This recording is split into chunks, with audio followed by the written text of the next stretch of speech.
진평왕은 딸을 왕으로 만들기 위해 신라를 바꿨습니다. 신라의 신분제 원래 없었습니다. 한 남자가 53년 동안 만들어낸 겁니다. 그리고 그 신분제 덕분에 딸이 왕이 됐습니다. 아무도 눈치채지 못했습니다. 아무도 몰랐습니다. 반세기가 지나고 나서야 그 설계가 완성됐다는 걸 알게 됩니다. 그 남자의 이름은 진평왕. 우리가 선덕여왕의 아버지라고만 알고 있는 그 남자입니다. 오늘 이 남자가 무슨 짓을 했는지 정확하게 보여드리겠습니다. 그날 아침으로 돌아가야 합니다. 579년 신라 진평왕이 즉위합니다. 이 즉위가 평범하지 않았습니다. 바로 직전 왕인 진지왕이 폐위됐기 때문입니다.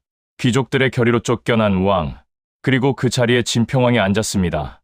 여기서 생각해봐야 합니다.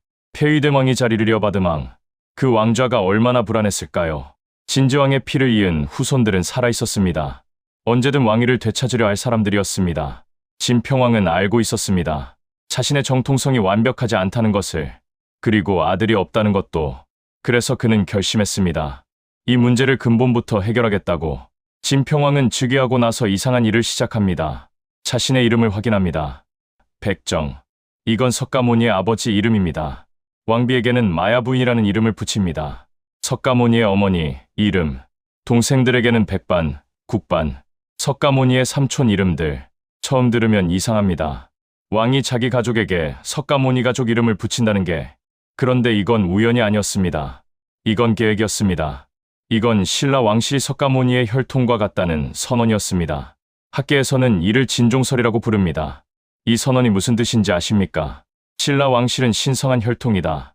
그러니 이 가문에서만 왕이 나올 수 있다. 이게 논리였습니다. 진평왕은 불교를 신앙이 아니라 정치의 언어로 사용했습니다. 이건 신앙이 아니었습니다. 설계였습니다. 그렇게 만들어진 것이 바로 성골입니다. 우리는 성골을 처음부터 있던 신분이라고 배웠습니다. 태어날 때부터 정해진 혈통이라고. 그런데 학계의 연구는 완전히 다른 말을 합니다. 성골은 진평왕이 만든 것이었습니다. 즉, 성골은 태어난 신분이 아니라 만들어진 신분이었습니다. 진평왕은 자신의 아버지 동륜태자의 직계 가문만을 성골로 특화했습니다. 그리고 이들에게만 최고의 정치적, 종교적 권위를 부여했습니다. 나머지 왕족들, 진지왕의 후손들은 모두 진골이 됐습니다. 성골보다 한 단계 낮은 신분으로. 이 한 번의 선언으로 진평왕은 두 가지를 동시에 해결했습니다. 첫째, 자신의 가문이 가장 성스러운 혈통이 됐습니다. 둘째, 진지왕의 후손들은 영원히 왕이 될 수 없게 됐습니다. 왕위를 놓고 다툴 경쟁자들을 신분으로 제거한 겁니다. 그리고 결정적인 것이 있습니다. 성골이면 왕이 될 수 있다는 규칙을 만들었을 때 아들이 없어도 상관없게 됐습니다. 딸이라도 성골이면 됐습니다. 진평왕은 알고 있었을 겁니다. 자신에게 아들이 없다는 것을. 딸이 왕이 되려면 신라 전체의 논리가 바뀌어야 한다는 것을. 그리고 그 논리를 바꾸는데 얼마나 긴 시간이 필요한지도. 그는 반세기 넘는 시간 동안 준비했습니다. 아주 조용하게, 아무도 눈치채지 못하게. 진평왕이 설계한 것은 신분 체계만이 아니었습니다. 딸의 이름도 설계됐습니다. 기덕만, 선덕여왕의 이름입니다. 승만, 진덕여왕의 이름입니다. 이 두 이름은 불경에서 가져온 이름들입니다.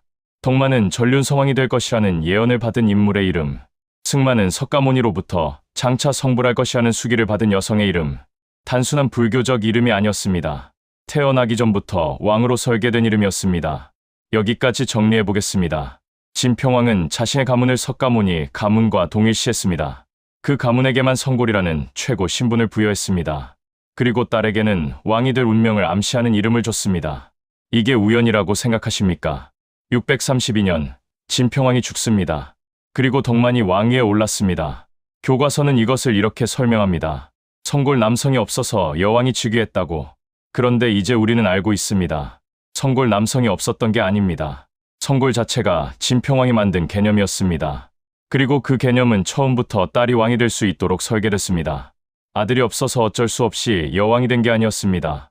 처음부터 여왕이 되도록 설계됐습니다. 이게 반세기짜리 계획의 완성이었습니다. 그런데 여기서 이야기가 뒤집힙니다. 진평왕의 설계는 성공했습니다. 딸은 왕이 됐습니다. 그런데 그 설계가 신라를 위기로 몰아넣었습니다. 성골의 숫자가 줄었습니다. 성골끼리만 혼인할 수 있었습니다. 성골 내에서만 왕위가 계승됐습니다. 그 결과가 무엇이었을까요? 선덕여왕은 자식이 없었습니다. 진덕여왕도 자식이 없었습니다. 진평왕이 만든 그 순간부터 성골은 소멸이 예정된 신분이었습니다. 진덕의 왕을 끝으로 성골은 사라졌습니다. 그리고 진골인 김춘추가 왕이 됐습니다. 진평왕이 그토록 막으려 했던 일이 결국 일어난 겁니다. 반세기의 설계는 단 2세대를 버텼습니다. 그렇다면 진평왕의 선택은 실패였을까요? 아닙니다. 진평왕이 만든 성골 개념 덕분에 즉위한 선덕의 왕은 김춘추와 김유신이라는 인물들을 중용했습니다. 그 두 사람이 결국 삼국통일의 판을 깔았습니다. 진평왕은 딸을 왕으로 만들려 했습니다. 그런데 결과적으로 삼국통일의 씨앗을 심었습니다. 의도한 결과가 아니었습니다. 그런데 더 큰 결과가 됐습니다. 진평왕은 반세기 동안 신라를 바꿨습니다. 딸을 왕으로 만들기 위해 그 설계는 절반은 성공했고 절반은 실패했습니다.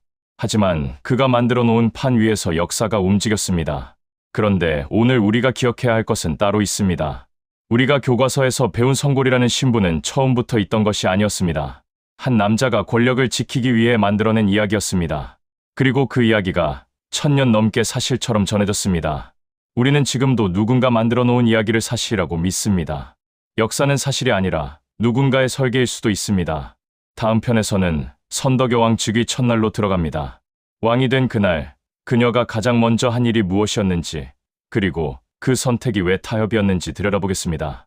이은의 교과서 너머 한국사 이은이었습니다.